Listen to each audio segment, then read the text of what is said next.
नमस्कार, good morning, good afternoon, good evening. मेरा नाम है मिसेस वर्षा पूरन सिंह और अपने चैनल अंग्रेजी सीखे के साथ जुड़ने के लिए आप सभी का बहुत बहुत धन्यवाद। पहले मैं आप सबका शुक्रिया अदा करना चाहूँगी कि आपने इतना प्यार दिया, इस चैनल को इतना सपोर्ट किया कि सिर्फ 1 महीने के टाइम पे ही हम ऑलमोस्ट 1000 सब्सक्राइबर्स टच कर चुके हैं।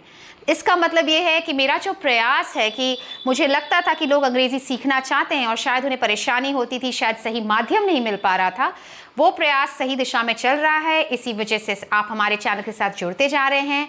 इस चैनल को सिर्फ देखें नहीं, लाइक नहीं करें, पर सब्सक्राइब भी करें ताकि हर उस इंसान तक पहुँचाएँ जो मैं बार बार कहती हूँ जिसको अंग्रेज़ी सीखने में दिक्कत हो रही है, परेशानी है। तो चलिए अब एक छोटा सा रिकैप लेंगे। जैसे मैंने पिछले बार आपको कहा था कि आर्टिकल्स में मैं 3 सेशंस में ये चैप्टर कवर करूंगी ताकि आपको कॉन्सेप्ट्स बहुत अच्छे से समझ आ सके। तो पहले एक छोटा सा रिकैप करते हैं।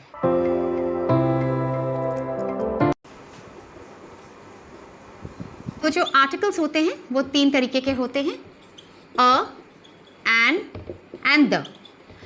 ये या द लिखा जाता है या दी, जो आज की क्लास में हम समझने वाले हैं डिटेल्स में। अ जब हम लिखते हैं ऐसे एज अ लेटर जब हम लिखते हैं तो हम इसे ए कहते हैं, but the sound is a. And the और the are the 3 articles. These articles are further distributed into 2 groups, definite articles and indefinite articles. जो मैंने पिछले बार आपको समझाया था, डेफिनेट यानी निश्चयवाचक, जिसके बारे में आपको पहले से जानकारी हो, जिसके बारे में आप जानते हो। जैसे हम कहते हैं कि वो अंकल आपको बुला रहे हैं, कौन से अंकल, अगर आप उस अंकल को जानते हो तो वो डेफिनेट हो गया। और अगर हम कह रहे हैं कोई आपको बुला रहा है तो उसको आप जानते नहीं है तो वो इनडेफिनेट आर्टिकल हो गया। डेफिनेट आर्टिकल इन 3 में से होता है द, जिसको या तो हम द या दी की तरह प्रोनाउंस करते हैं। इनडेफिनेट आर्टिकल्स आर अ या an, a boy, an apple. मैंने पिछले बार आपको इसके भी कॉन्सेप्ट समझाए थे कि जो अ है वो तब यूज किया जाता है जब कोई व्यंजन का साउंड उस शब्द के साथ आता हो, कॉन्सोनेंट व्यंजन का साउंड आता हो। फॉर एग्जाम्पल अगर हम कहते हैं बॉय, ब, कॉन्सोनेंट लिखा भी जा रहा है और साउंड भी कॉन्सोनेंट का आ रहा है तो वी से अ बॉय।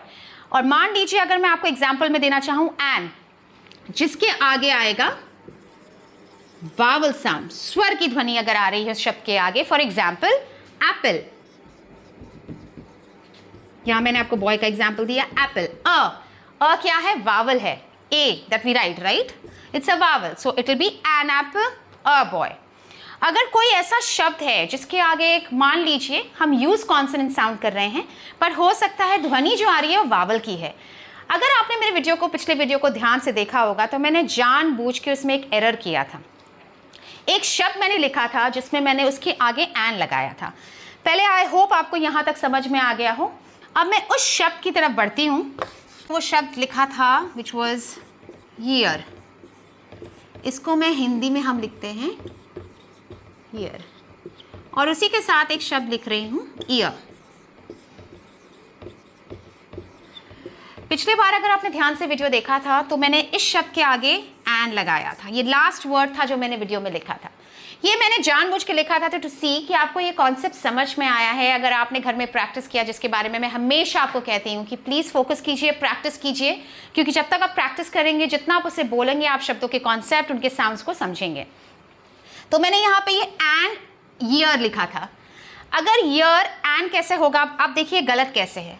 जब मैं इसको प्रोनाउंस कर रही हूँ तो मैं कह रही हूँ ईयर, य में बड़ी की मात्रा ईयर, य साउंड आ रहा है तो ये क्या होना चाहिए?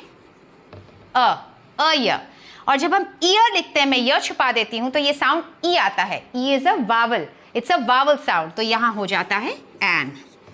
इसी तरीके से आपको इन शब्दों को, जो भी आप डेली वर्ड्स यूज कर रहे हैं, अगर आपके घर पे बच्चे हैं जो इन वर्ड्स को सीखते हैं, बोलते हैं, स्कूल जा रहे हैं, जो भी वर्ड्स आप सुनते हैं, आप इसी तरीके से उन्हें नोट करिए, उनको प्रैक्टिस करने की कोशिश कीजिए। सुनिए, उनके उच्चारण को समझिए, देखिए उसके आगे कॉन्सोनेंट लगता है तो कॉन्सोनेंट साउंड आ रहा है कि वावल साउंड आ रहा है। जितना आप इसको प्रैक्टिस करेंगे उतना आपका कॉन्सेप्ट क्लियर होगा। और जी हाँ दोस्तों, ये बहुत इंपॉर्टेंट है कि आप प्लीज़ कमेंट सेक्शन में अपना फीडबैक पोस्ट कीजिए। अगर आपके कोई डाउट्स है, कुछ क्वेश्चंस है जो आप मुझ तक पहुंचाना चाहते हैं, जिसमें मैं आपकी मदद कर सकूं, या ऐसा कुछ जिससे आपको लगता है कि मैं इंप्रूव कर सकूं, प्लीज़ उसे कमेंट सेक्शन में पोस्ट कीजिए, अपना फीडबैक डालिए, ताकि मैं और इंप्रूव कर सकूँ और आपके सफ़र को आसान बना सकूँ। तो यहाँ तक हम कवर करते हैं अपना आर्टिकल्स का फर्स्ट पार्ट का पूरा रिकैप, जहाँ पे हम स्पेसिफिकली इनडेफिनेट आर्टिकल्स की तरफ फोकस किया था हमने पिछले बार। अभी हम बढ़ेंगे अपने डेफिनेट आर्टिकल द की तरफ, जिसका साउंड या तो द भी हो सकता है या दी भी हो सकता है, पर लिखा जाता है ऐसे ही। तो आइए अब अपने सेशन की तरफ बढ़ते हैं, आर्टिकल्स पार्ट 2 की तरफ।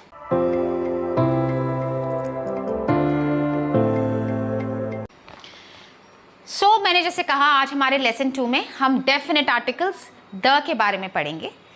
इसका साउंड या तो द या दी होता है। ये हम बहुत डिटेल में अच्छे तरीके से पढ़ेंगे ताकि आपको समझ में आए कि किस शब्द में, जब एक वाक्य में वो शब्द यूज़ किया जाता है तो ये क्या महत्वता रखता है, इसकी क्या इंपॉर्टेंस है। बट उससे पहले ये जानना बहुत ज़रूरी है, क्योंकि कुछ ऐसे शब्द हैं जिसमें आप डेफिनेट आर्टिकल द भी यूज़ करते हैं या दी भी यूज़ करते हैं, और इनडेफिनेट आर्टिकल अ और एन भी यूज़ करते हैं। तो पहले इस कॉन्सेप्ट को समझते हैं।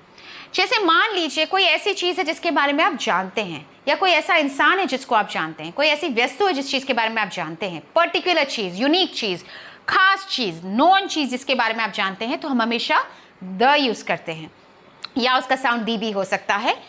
Secondly, non specific, something which is आम, अननोन टू यू, जो आप नहीं जानते हो।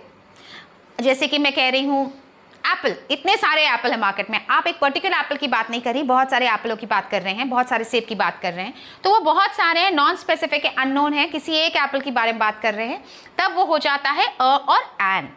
ये दो चीज़ को समझना बहुत ज़रूरी है। अगर आप देखें, मैंने यहाँ एक वर्ड लिखा है बॉय, यानी लड़का। मान लीजिए अगर मैं आपसे ये कह रही हूँ द बॉय इज क्राइंग और अ बॉय इज क्राइंग, इन दोनों के कॉन्सेप्ट, सेंटेंस सेम है, वाक्य सेम है। क्राइंग का मतलब होता है रोना। मैं लिख रही हूं the boy is crying, a boy is crying.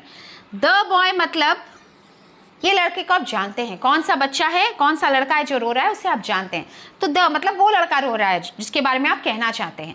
और अगर हम लिख रहे हैं अ बॉय, मतलब कोई लड़का रो रहा है जिसके बारे में आप जानते नहीं हैं, कोई। मैंने, अगर आपको याद होगा तो पिछले क्लास में आपको बताया था, जिस चीज़ के बारे में जानकारी ना हो, इनडेफिनेट आर्टिकल हो, तो हम हमेशा अ यूज़ करते हैं। बट अगर वही शब्द, वही चीज़, जब आप उसके बारे में अगर आपको जानकारी हो जाती है तो द यूज़ किया जाता है। प्लीज़ इसको नोट कीजिए, शब्द उठाइए, कोई भी आपके पास बुक पड़ी हो या आपके बच्चे स्कूल जाते हों, उनमें से सीखिए, इन शब्दों को प्रैक्टिस कीजिए, देखिए कि कैसे आपको डिफरेंस समझ में आता है। जिस चीज़ को आप जानते हैं तो वो द हो जाता है, जिसको नहीं जानते तो उसके आगे आर्टिकल अ और एन लगता है। अब हम सबसे इंपॉर्टेंट कॉन्सेप्ट, बिकॉज बहुत लोगों ने मुझे कहा कि ये बड़ा कंफ्यूजिंग लगता है, जब मैं खुद स्कूल में जब पढ़ रही थी तो मैं भी बड़ी कंफ्यूज होती थी कि आप द यूज़ करेंगे या दी यूज़ करेंगे किसी शब्द के आगे। तो आइए, आई होप यहाँ तक आपको समझ में आया। अब हम इस पड़ाव की तरफ बढ़ते हैं।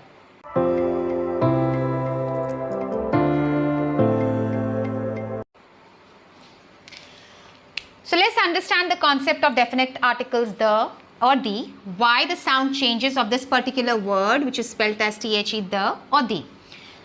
कैसे इस शब्द the यानी इस आर्टिकल से ध्वनि निकलती है द या दी।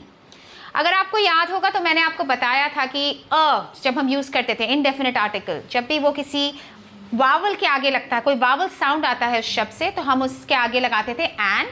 और अगर कोई ऐसा शब्द है जिसके आगे कॉन्सोनेंट साउंड आता हो तो हम अ यूज़ करते थे। सिमिलर कॉन्सेप्ट यहाँ यूज़ करेंगे।